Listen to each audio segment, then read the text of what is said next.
And kapag nagpapaputi tayo, ito yung tip ko sa inyo. Ang napansin ko lang, after few minutes, medyo lang siguro yung ayaw ko dito kay Skin White. This is a different product from Silka ha. Pero kung makikita nyo,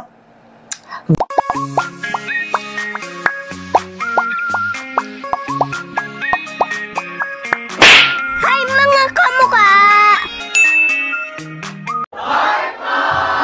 Hi mga kamukha, tayo po'y nagbabalik. Ako po si Sir Lawrence, ang inyong pambansang human guinea pig. Heart heart!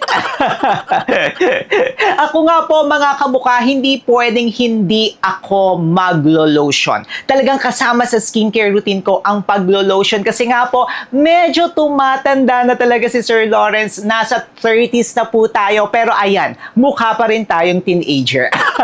Doon nga po sa last video natin, yung Silka Papaya, nagulat kami kasi ang dami nyo palang gumagamit ng product na yon.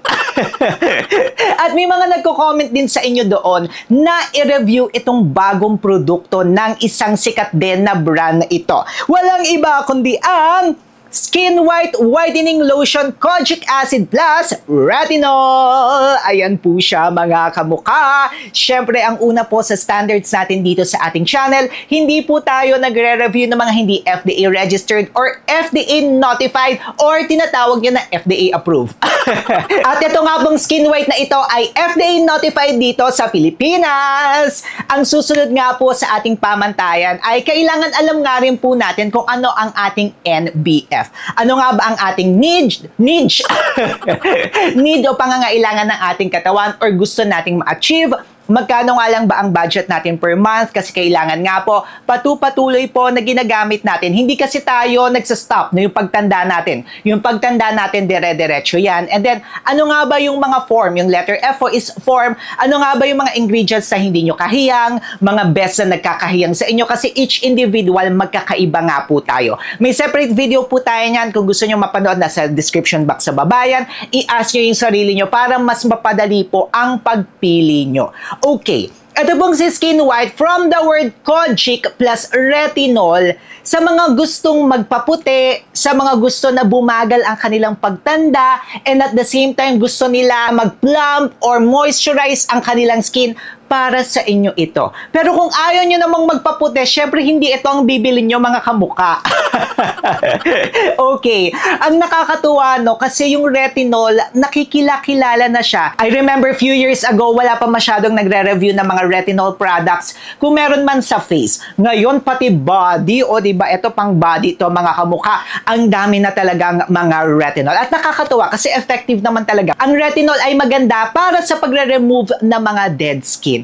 Tapos, syempre, para hindi nga rin po tayo magkaroon ng mga cellulites, hindi mag-wrinkle ang ating skin, yan ang fino-focus ng retinol. Pero ang downside nga po ng retinol, medyo drying siya sa skin. Kaya kailangan talaga natin na nag-a-apply ng marami pa na lotion. Next one. Isa nga rin po sa powerful ingredients nito ni Skin White is meron po siya na kojic acid. And based nga po sa mga studies, ang kojic po maganda ito para sa paglalighten. Pwede nga rin pong mag-whiten ang ating skin. Pati yung mga hyperpigmentation, maganda po ang kojic acid. At matagal na rin natin nare-review yan dito sa ating channel. Kaya yung kojic acid plus retinol na formula, maganda yan mga kamukha. Pero yun nga lang, ang downside talaga ng mga ganito ng mga produkto, medyo drying siya sa skin. And kapag nagpapaputi tayo mga kamukha, ito yung tip ko sa inyo. Marami kasi ang nagko-comment talaga at nagme-message na, Sir Lawrence, bakit lalo kaming umiitim? Habang gumagamit kami ng mga whitening lotion, whitening soap, pati mga glutathione, lalo kaming umiitim. Kasi mga kamukha, isa talaga sa kalaban natin yung mga UV rays. Kaya yan, kasabay ng pagpapaputi natin, kailangan nga rin po talaga natin na inaalagaan. Kaya kailangan po natin na nagsa-sunscreen. Ang kagandahan naman nito ni Skin White, meron po siyang SPF 20. Pero yung SPF 20 mga kamukha, hindi siya enough talaga. Kung nasa loob kayo ng bahay, pwede yan mga kamukha. Pero kung lalabas kayo ng bahay, I actually not suggest na ito ang gamitin nyo. Mag-hydrating lotion kayo plus mag-sunscreen kayo. Huwag ito, sa gabi na lang mga kamukha. Pero kapag kayo nga po ay nasa bahay lang or nasa office kayo, naka-aircon kayo, wow! Social, pwedeng-pwede ito mga kamukha. Okay, Yung formulation niya, maganda. Okay tayo dito sa formulation. Innovative nga po siya kasi may retinol na rin po ito na dati pang face lang, ngayon pwede na sa katawan, and then nakikisabay sila sa trend talaga sa mga uso ngayon. Okay, mga kamukha. Ang napansin ko po sa kanya, medyo runny. No, runny. Ayan o, ang bilis niyang tumulo.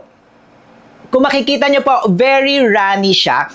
Tapos yung scent niya, actually mabango yung scent niya. Amoy na sophisticated, amoy fruity. Actually, parang amoy siya ni Silka.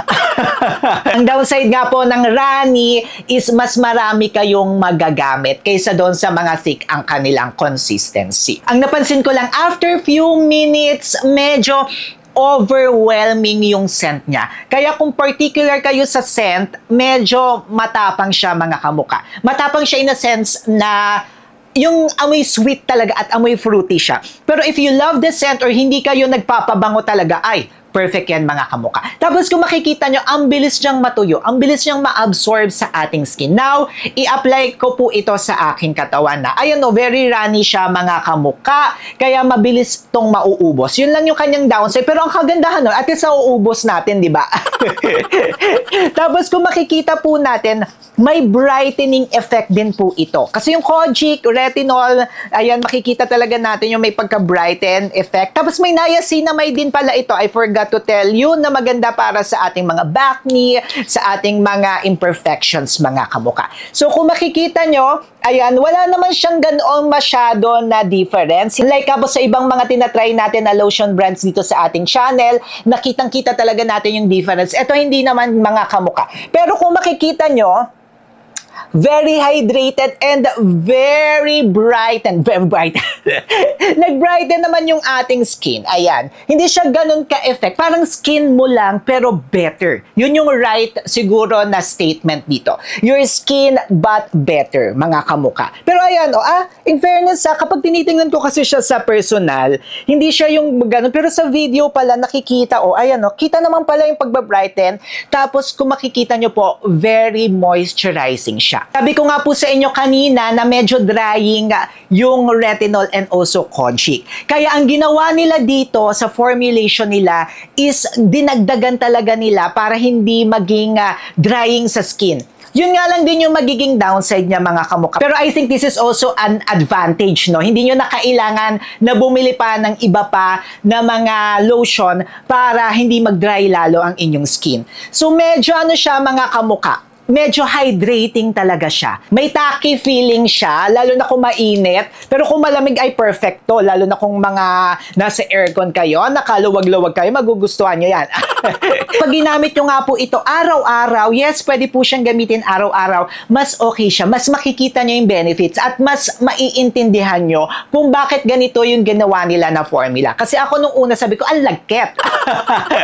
Pero naintindihan ko siya. Kasi meron nga po tayong mga natatry na retinol plus Kojic, lalo na yung Kojic, di ba, very drying sa skin, na very drying talaga yung formula nila, na kailangan ko talaga mag-apply pa ng serum lotion, or di ba nasasabi ko yan sa mga iba pa natin mga videos, or kailangan ko pa mag-apply ng separate lotion. Ito hindi, mga kamukha. Sapat na. Ito lang, sapat na. Wow! Ito lang siguro yung ayaw ko dito kay Skin White. May claim siya na pwede kayong pumuti within 5 days. Pero actually, ganito rin yung iba, di ba? May mga claim na ganon. Though nababack up ng study, kaso nga lang, meron talaga na naniniwala kasi na, puputi ako dito lang, isang produkto lang. Hindi siya kasi ganun, mga kamukha. It must be combination of different products talaga. Hindi pwede na, puputi ka lang dito sa isang produkto na yan. Kaya medyo, ayan lang yung medyo ayoko. Pwede kayong pumuti within 5 days kasi sa ilang weeks ko siyang ginamit. Hindi naman siya ganun talaga, mga kamukha.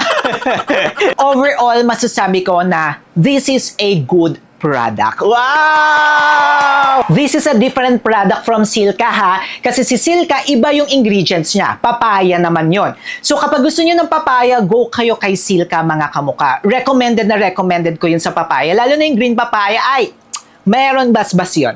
Tapos ito naman, if you want yung Kojic acid plus retinol, 2-in-1 siya, then hindi siya drying sa inyong skin, Okay naman ito mga kamukha, go for this. Magdedepende talaga siya mga kamukha sa kung ano ba yung gusto nyo, ano yung kahiyang ng katawan nyo, ano yung gusto nyo ma-achieve, magkano yung budget nyo. For the budget, almost same naman sila. Pero ito mga kamukha, kojic acid plus retinol, ay go for this! By the way mga kamukha, hindi po ito pwede sa mukha. Pangkatawan lamang ito. And kung gusto nyo po palang bumili nito, yung legit siya, legit talaga.